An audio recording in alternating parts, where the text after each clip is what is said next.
S'il y a une chose à retenir pour avoir les clés d'une négociation réussie, c'est vraiment de se préparer à la négociation et d'être au clair sur ce qu'on souhaite avec des arguments factuels et objectifs. Bonjour, je suis Ameline, je vous propose de vous partager quelques clés pour une négociation salariale réussie.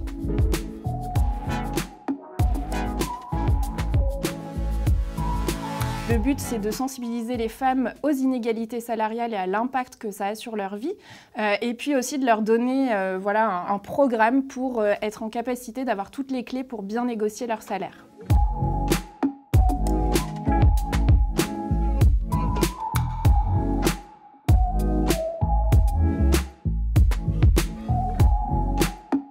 La préparation à la négociation, c'est vraiment une étape indispensable qui peut être parfois fastidieuse, mais qui pour autant est vraiment clé pour la suite de la négociation. L'idée, c'est de pouvoir déjà se situer sur le marché du travail. Et donc pour ça, il y a plusieurs étapes. La première, ça va être d'étudier le marché du travail en fonction de son métier, mais aussi de ses expériences, de ses compétences qui sont spécifiques.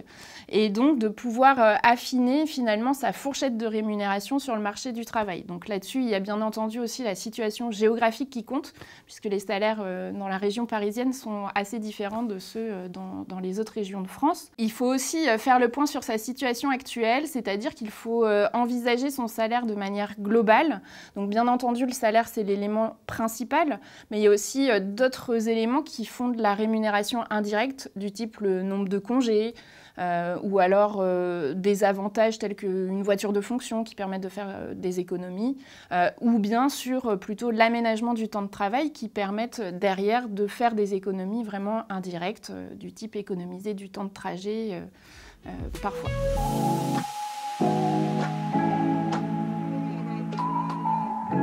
L'idée, c'est vraiment de savoir ce qui compte pour nous, ce qu'on souhaite négocier pour identifier des alternatives de négociation au-delà du salaire, mais aussi il va falloir se fixer ce point de résistance, donc c'est le salaire en dessous duquel on ne souhaite pas descendre, et ça c'est vraiment important puisque ça va pouvoir permettre d'arbitrer certaines négociations si on n'obtient pas vraiment à la hauteur de ce qu'on avait défini comme objectif. Quand on fixe sa stratégie de négociation, il est important d'avoir établi son portefeuille de compétences. Donc c'est ce qui permet à la fois de se positionner sur le marché du travail, mais aussi de préparer tous ces arguments qui vont être utiles dans la négociation.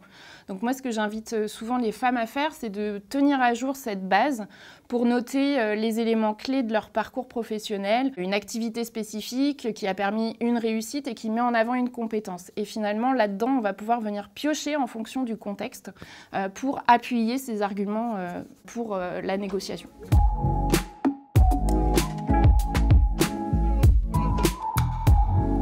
Ce qu'il faut savoir, c'est que lorsqu'on commence dans un nouveau job, c'est vraiment le moment incontournable de la négociation, puisque c'est là où on peut obtenir les meilleures marges de manœuvre pour avoir un pourcentage d'augmentation correct.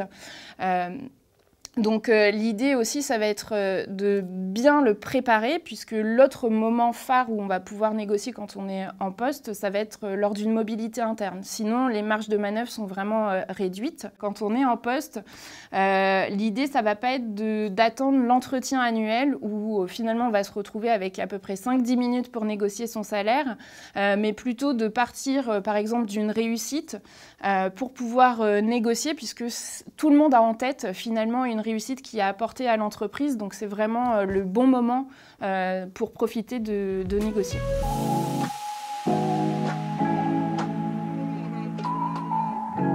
On sait très bien, dans le climat actuel économique, les entreprises ont moins de marge de manœuvre que d'habitude. Et donc l'idée, ça va être aussi de préparer quelques arguments clés. Si on nous dit il y a peu de marge de manœuvre, vous pouvez à ce moment-là rappeler votre contribution, à quel point elle est importante pour l'entreprise, et puis de demander à renégocier ce salaire dans peu de mois, 3-4 mois à peu près, en fixant un objectif précis.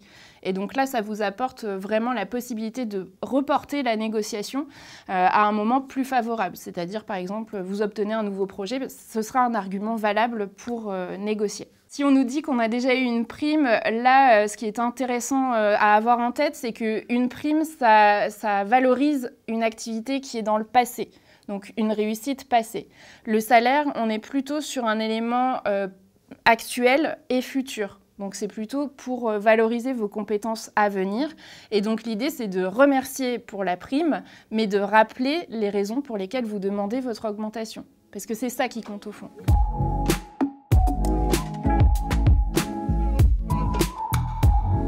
La conclusion, c'est une étape indispensable lors d'un entretien de négociation et souvent on a tendance à l'oublier.